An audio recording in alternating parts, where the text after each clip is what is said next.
Hi, my name is Deepak Mishra, and I would like to say you namaste.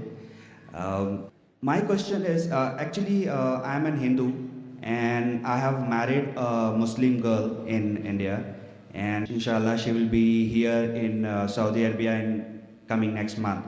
You know what? When I told her that I'll be going to visit Dr. Zakir Naik's speech, so she told, please don't go to him. He says bad about Shias, and she's a Shia actually. So she told, no, don't go to him. And her mother-in-law also told, no, please, you don't go. If you go to him, he will tell you bad about Shia, and you will leave me. So that is the first doubt which I'm having in my mind. And the second thing is, I have a generic question in the sense that if we say that everything is God and everything belongs to God in Hindu and Muslim religion, so why God wants everybody of us to worship Him? Why is He created us in any forms of religion? When you talk about the creation, why is He created us? Why He wants us to worship? Why He wants us to take so much of pains to worship Him? And why He doesn't ask animal or anybody else to worship Him? Why only human beings? Thanks. Brother asked two questions. Before he asked the question, he told me namaste. Brother, do you know the meaning of namaste? No. People say hi. And what is the meaning of hi? See, when I say assalamu alaikum wa rahmatullahi wa barakatuh, the meaning is may peace, blessings and mercy of Allah be on you. You told me namaste. I have to reply. Correct? And if I don't reply, you'll tell me what kind of a person is he. Correct? I'm asking you what is the meaning of namaste. You Now see, for me, namaste is like I am saying hi to you, I am saying assalamu alaikum to you. But yeah, For you, please forgive me. If I abuse you and I tell my abuse means you're a good person, will you believe in that? if I See, know the word. If I tell ullu, you know ullu. Ullu in Urdu, Hindi means owl. In English, owl means a wise person. But ullu in Hindi means what? Ullu means? Bewakoof. Yeah, bewakoof. So the English people will think I'm praising you, calling you a wise person. But you know I'm calling you a fool. Now I know the meaning of namaste. That's the reason I didn't reply yet. You don't know the meaning. You have told me namaste. I know the meaning, therefore I didn't reply. The meaning of namaste is, it comes from the Sanskrit word idam namame, meaning I bow down to you. Do you want to bow down to me? Absolutely. You can bow down to the person who is having so much of knowledge. That's right. According to you, you can bow down to a person of knowledge, but according to the Quran and according to Islam and most of the religions, you bow down to no one but Almighty God. You know, there are many Hindus, after I give a talk, they come and touch my feet. You know what they say? हमने पहले बार भगवान का अवतार खुद देखा आंख से. It's the first time in my life I have met God Himself personally. Hindu telling me. So I tell, see, brother, I know you respect me, you love me, appreciate that. But bowing to anyone besides God is shirk. And even in Hinduism, you should bow down to no one but Almighty God. So I'm correcting him. He's doing out of respect, out of love. But love and respect should not go overboard.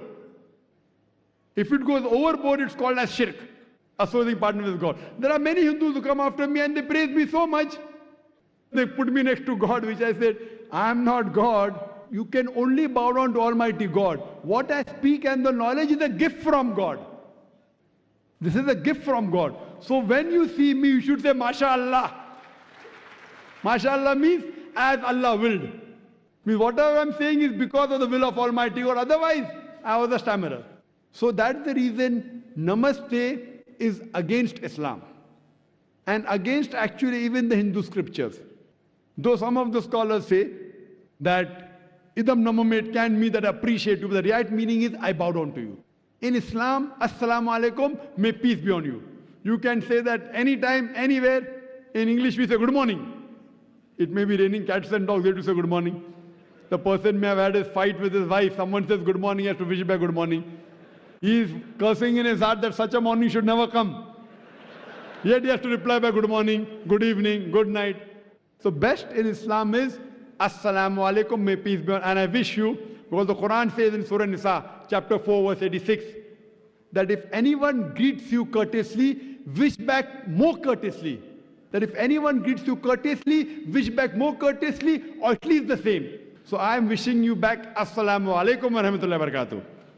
May Allah's peace and mercy be on you, brother. Now coming back to your question. The first question you asked, that your fiancée or your wife? My wife. Wife, oh, you already married her. Fine, your wife told you not to come for my lecture because I'm against Shias, and yet you disobeyed her. You know, you love me so much. I appreciate that. But, you know why? The word Shia doesn't exist in the Quran. See, the Shia Sunni is not mentioned in the Quran. The Quran says in Surah Imran, chapter 3, verse number 103, وَاتَصِمُوا بِحَبْلِ اللَّهِ جَمِيعًا وَلَا تَفَرَّقُوا. Hold to the rope of Allah strongly and be not divided. We Muslims should hold to the rope of Allah strongly and be not divided. And Almighty God says in the Quran in Surah Anam, chapter number 6, verse number 159, that, O Prophet, anyone who makes sects in the religion of Islam, you have nothing to do with him. Allah will look after his affairs on the day of judgment. So making sects in the religion of Islam is prohibited.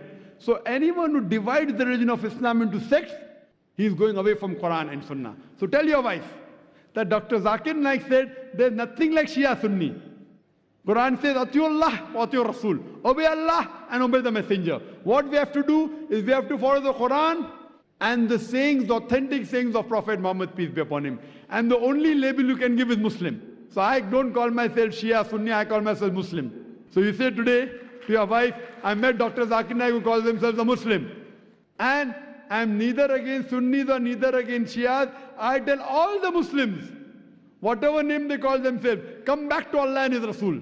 Now, when I give answer, some of the Muslims who may be practicing things against the Quran and Sunnah may feel offended. So you ask your wife, are you following something against the Quran and Sunnah? If you are not, then why are you afraid of Dr. Zakir Naik? If you are, yes, you have to change and come back to Quran and Sunnah. Don't follow what Zakir says. Zakir is zero in Islam. Atiullah, Atiur Rasul. Obey Allah and obey the Messenger. So tell your wife, if she is following anything against the Quran and Sahih Hadith, then she has to rectify herself. She should call herself a Muslim because the word Shia is nowhere mentioned in the Quran. But I do appreciate that you love your wife, but you love me also, mashallah. Therefore I have come for my talk.